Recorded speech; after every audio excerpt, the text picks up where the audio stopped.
हम क्या साधना करते थे हिंदू धर्म के अंदर जन्म लेके। इन काल के ऋषि महर्षियों आचार्यों और शंकराचार्यों द्वारा दिए गए ज्ञान के आधार से हम कौन सी पूजाएं किया करते थे, आप सभी को मालूम है। ये दास भी वो भुगत भोगी है। कुछ तो देखम देखा, कुछ परंपरागत साधनाएं और कुछ किसी सिर फिरे संत ऋषि की ज्ञान विचार सुनकर पुस्तक पढ़कर या किसी भाई साथी बहन सहेली से सुनकर हम वही क्रियाएं करने लग जाते थे। कोई गोवर्धन की फेरी के लिए कहता, हम वहां भी चले जाते।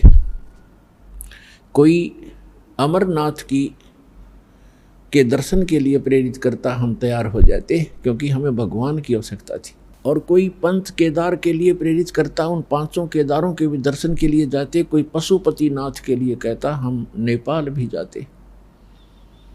कोई सोमवार का व्रत बताता तो हम वो भी करते। कोई मंगलवार के लिए प्रेरित करता, हम मंगलवार का व्रत भी प्रारंभ कर देते। पुण्यात्माओं, हमें अध्यात्म ज्ञान नहीं था, ये लोक वेद था।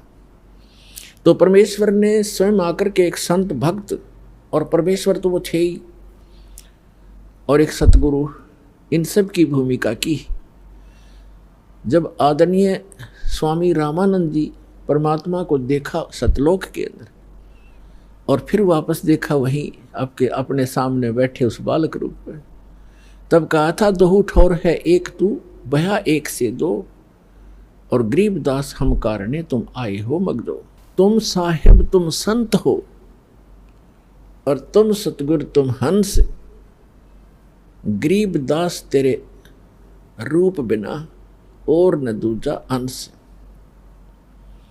बोलत रामानंद जी सुनो कबीर करतार, गरीब दास सब रूप के तुम ही सृजनहार। मैं भक्त मुक्त भया, और भरम कर्म कियो नाश, गरीब दास निज ब्रह्म तुम, मुझे हो गया दृढ़ विश्वास। तो परमात्मा के विषय में कहा स्वामी रामानंद जी ने कि तुम साहिब माने परमात्मा। जैसे आपको डेफिनेशन ऑफ गॉड सुनाई थी प्रथम दिन, तुम साहिब माने परमात्मा, सर्वश्रेष्ठ प्रभु।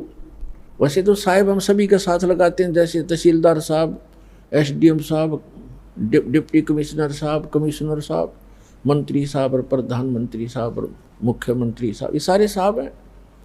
लेकिन इन फैक्ट जब साहब पूछेंगे कि सुप्रीम कौन है, तो प्रधानमंत्री और उसके बाद माननीय राष्ट्रपति, ये हमारे साहब हैं, वो हैं असली साहब। तो इसी प्रकार ये अन्य देव जो हैं, श्री ब्रह्मा, श्री विष्णु, श्री शिव जी, ये एक विभाग के मंत्री एक ब्रह्मांड के अंदर ओनली। जैसे कोई राज्य का मंत्री हो और उसको हम प्रधानमंत्री की संज्ञा देते हैं, उसकी उपमा देते हैं, तो हमारी वो अज्ञानता का प्रतीक है, वो सच्चाई नहीं है। तो यहाँ क्या बताते हैं, तुम साहिब तुम संत हो, तुम सतगुरु तुम हंस।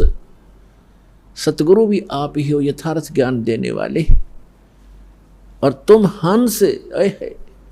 एक भक्त का रोल, यानी एक भक्त ने कैसे रहना चाहिए, कैसी उसकी दिनचर्या हो, कैसा व्यवहार हो, कैसे उसका आचरण हो, कैसी बोली हो, और कैसे वो रह रहा हो, कैसे निर्वाह करता हो, उसके लिए परमात्मा कहते हैं, राज्य क्रमता राम की, रजा धरे जो शीस, दास गरीब दरस परस दिन बैठे जगदीश।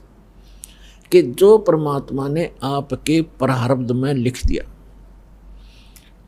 उसके आधार से आप जीना सीखो।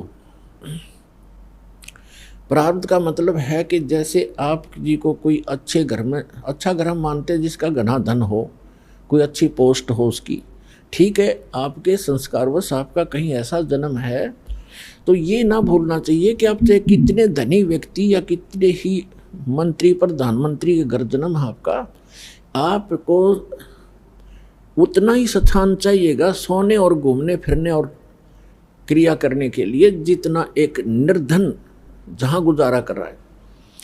एक कक्ष में एक मकान में 20 कक्ष हों ऊपर नीचे, तो उस व्यक्ति ने एक ही कक्ष में, एक रूम में, एक तख्त पर, बिल पलंग पर, उतने स्थान पर टाइम पास करना है। तो परमात्मा ने हर तरह से हमें समझाने की चेष्टा की है। और परमात्मा पाने के लिए किसी को ये भ्रम हो कि धनी लोग जो घना दान धर्म करते हैं और उच्च जाति के हैं, पहले ये भ्रमना, ये भ्रांति बहुत ज़्यादा थी कि ब्राह्मण लोग ही मोक्ष प्राप्ति करते हैं, यही ऋषि महर्षि बनते हैं, इनके वंशज ये ऋषि महर्षि बनते हैं।